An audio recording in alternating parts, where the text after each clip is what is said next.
तर वळूयात पुढील बातमीकडे। कोल्हापुरात आपण बघतोय महापौर पदावरून महायुतीमध्ये सुरू असणाऱ्या अंतर्गत वादात आता काँग्रेसनं उडी घेतली आहे। काँग्रेसनं थेट शिंदे सेनेसोबत युतीचे संकेत देऊन टाकले आणि त्यामुळे कोल्हापुरात खरंच शिंदे सेना आणि काँग्रेसची युती होणार आहे का, पाहूयात या स्पेशल रिपोर्टमध्ये। काँग्रेस शिंदे सेनेची युती होणार। कोल्हापुरात पडद्यामागे काय घडतंय? सतेज पाटलांचं सूचक वक्तव्य। कोल्हापूरची गादी आणि तिथलं राजकारण नेहमीच अनपेक्षित वळण घेत असतं।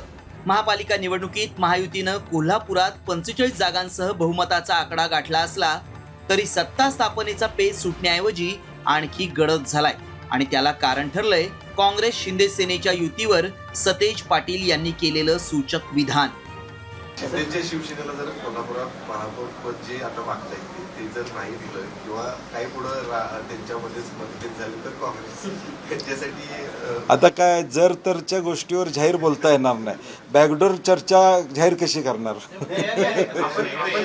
आज त्याच्यावर मी बोलू शकत नाही। एकीकडे महापौर पदासाठी कोल्हापुरात शिंदे सेना आणि भाजपात दावे प्रतिदावे सुरू असताना दुसरीकडे सतेज पाटलांच्या विधानानं राजकीय वर्तुळात खळबळ माजली आहे। त्यामुळे कोल्हापूरच्या राजकीय आखाड्यात सत्तेसाठी कशी गोळाबेरीज होऊ शकते पाहूया। कोल्हापुरात भाजपला 26, शिंदे सेनेला 15, अजित पवारांच्या राष्ट्रवादीला 4 अशा महायुतीला एकूण 45 जागा मिळाल्या आहेत। तर दुसरीकडे काँग्रेसला 34 तर ठाकरे सेनेला 1 अशा 35 जागा महाविकास आघाडीला मिळाल्या आहेत। मात्र काँग्रेसचे 34 आणि शिंदेचे 15 नगरसेवक एकत्र आल्यास कोल्हापुरात काँग्रेस आणि शिंदे सेनेला सत्ता स्थापन करणं शक्य आहे।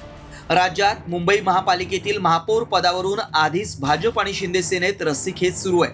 अशातच भाजपनं शिंदे सेनेला सत्तेत डावलल्यास राज्यात वेगवेगळ्या महापालिकांमध्ये शिंदेंसमोर भाजपची कोंडी करण्यासाठी इतर पक्षांसोबतच्या हातमिळवणीचा पर्याय आहे। मात्र शिंदे कोल्हापुरात खरंच काँग्रेस सोबत युती करणार का?